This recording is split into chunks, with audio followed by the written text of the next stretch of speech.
জন্য আমরা রাজি আছি, কিন্তু অবশ্যই জনগণের কল্যাণে এই দাবি মেনে নিতে হবে। বাংলাদেশে আজকে অনেকে বলতে চান, যারা আমাদের 15 বছর ভোটের অধিকার কেড়ে নিয়েছে, যারা আমাদের রাজনৈতিক অধিকারকে বঞ্চিত করেছে, আমাদের জাতীয় নেতৃবৃন্দকে বিচারিক কায়দায় যারা হত্যা করেছে, তাদের বিচার বাংলার জমিনে অনুষ্ঠিত হবে।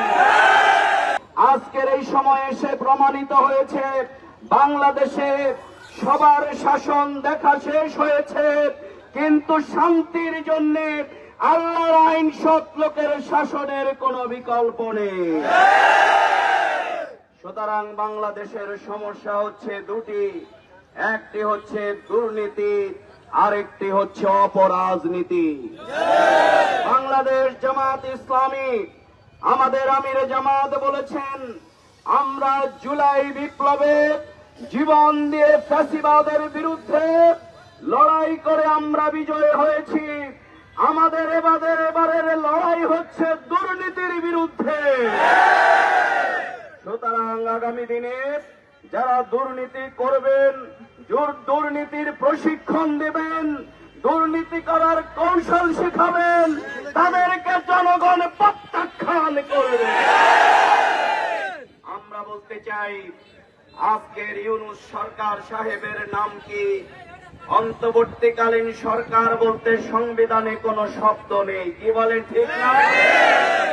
আজকের অবশ্যই অন্তর্বর্তীকালীন এই সরকারের নাম জুলাই সনদের আইনি ভিত্তি দেওয়ার মাধ্যমে যেই শিশু থেকে বৃদ্ধ পর্যন্ত, তরুণ আবালে বৃদ্ধ বনিতা, রিক্সাওয়ালা, শ্রমিক, ঠেলাওয়ালা, মাজুর মানুষেরা জীবন দিয়েছে, এই জুলাই সনদের আইনি ভিত্তি দেওয়ার মাধ্যমে বীরদেরকে রাষ্ট্রীয় মর্যাদা দিতে হবে। কিন্তু যারা এই বিপ্লবকে পছন্দ করেন নাই, যারা এই আন্দোলনের কারণে দিল্লি পালিয়ে যেতে বাধ্য হয়েছে, সেই শেখ হাসিনা ফ্যাসিবাদরা আজকে তাদের দোসররাই জুলাই সনদের আইনি ভিত্তি দিতে চায় না। সংগ্রামী ভাই এবং বন্ধুগণ, তাই আমাদের বক্তব্য খুবই পরিষ্কার।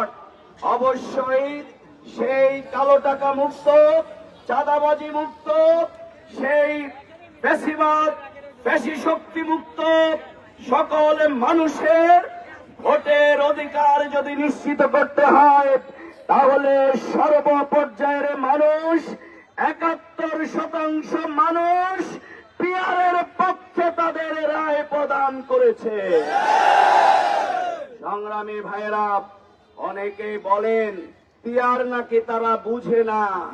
পিয়ার যদি নাই বুঝেন, বাংলাদেশ জামাত ইসলামের পক্ষ থেকে পিয়ারের বিনা টাকায় ক্লাস নেয়ার জন্য আমরা রাজি আছি, কিন্তু অবশ্যই জনগণের কল্যাণে এই দাবি মেনে নিতে হবে। বাংলাদেশে আজকে অনেকে বলতে চান, বাংলাদেশ জামাত ইসলামী নাকি নির্বাচন পিছাতে চায়। আমরা বলি, যারা প্রার্থী এখনো দিতে পারেন নাই, তারা নির্বাচনে এগিয়ে না জামাত ইসলামী 300 আসনে প্রার্থী দিয়ে তার রাজপথে কাজ করছে, মানুষের কাছে যাচ্ছে, তারা এগিয়ে আছে? বলে জামাত ইসলামী অবশ্যই আমরা স্পষ্টভাবে বলে দিতে চাই, সংস্কার, বিচার, জুলাই সনদের আইনি ভিত্তি যদি নিশ্চিত করা হয়, তাহলে ফেব্রুয়ারিতেই আবার সুষ্ঠু নির্বাচন সম্ভব। সংগ্রামী ভাই এবং বন্ধুগণ, তাই সেই নির্বাচনকে যদি নিশ্চিত করতে হয়, তাহলে আজকের নির্বাচনের প্রধানতম প্রতিবন্ধকতা হচ্ছে এদেশের মানুষ এখনো ভয় পাচ্ছে। জুলাই বিপ্লবের পরেও মানুষ নিহত হচ্ছে। এখন নির্বাচনের বাধা হচ্ছে সন্ত্রাস এবং চাঁদাবাজি, নির্বাচনের প্রতিবন্ধকতা হত্যা, রাহাজানি, নির্বাচনের প্রতিবন্ধকতা হচ্ছে নারী নির্যাতন, নির্বাচনের প্রতিবন্ধকতা হচ্ছে পাথর দিয়ে মানুষ মারা, নির্বাচনের প্রতিবন্ধকতা লক্ষ্মীপুরে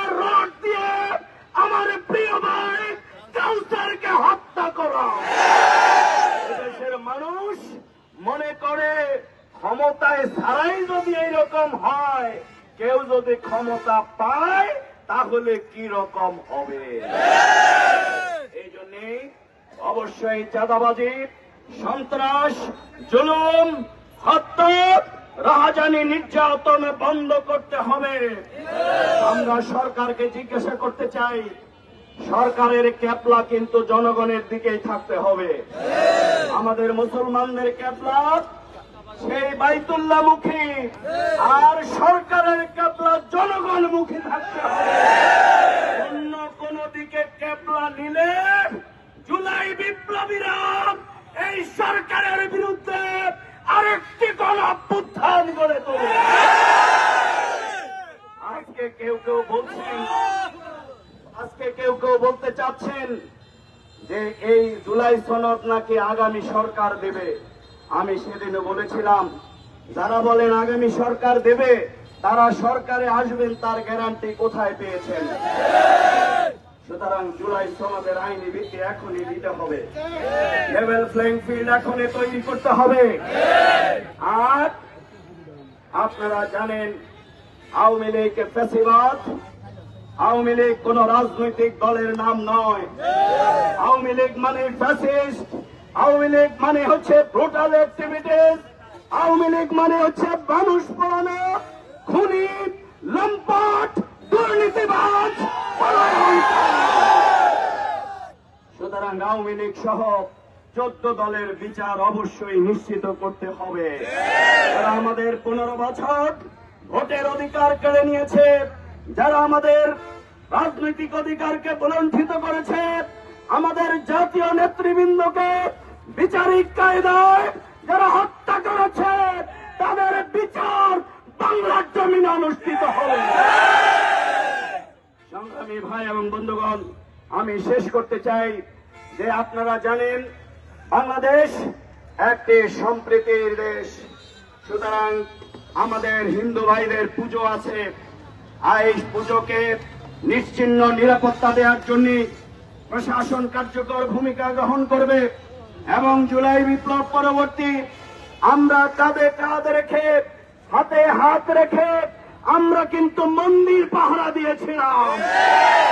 আমরা আগামী দিনে আমাদের আমির জামাত বলছেন বাংলাদেশে আর কোন সংখ্যালঘু কেউ এটা আমরা চাই না, বরং সবাই সাংবিধানিক ভাবে সমমর্যাদার অধিকারী।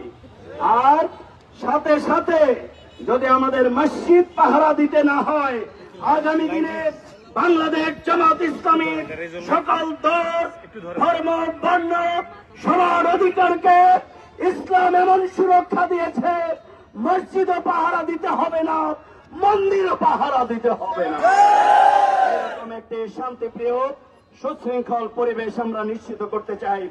সংগ্রামী ভাইরা, আমার শেষ কথাটি হচ্ছে, আমাদের কয়েকদিন আগে ডক্টর ইউনূসের সাথে আমাদের রাজনৈতিক দলের নেতৃবৃন্দ তারা আমেরিকায় গিয়েছিলেন সফরে, কিন্তু বড় প্রশ্ন দেখা দিয়েছে।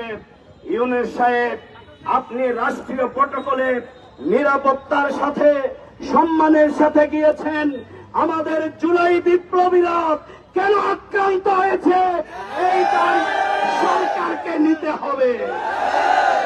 ইতিমধ্যে কথা এসেছে প্রশাসনের সর্বপর্যায়ে সে ভূত থাকার কারণে এই কাজগুলো হচ্ছে। এই জন্য প্রশাসনকে ফ্যাসিবাদ, স্বৈরাচার মুক্ত অবশ্যই করতে হবে।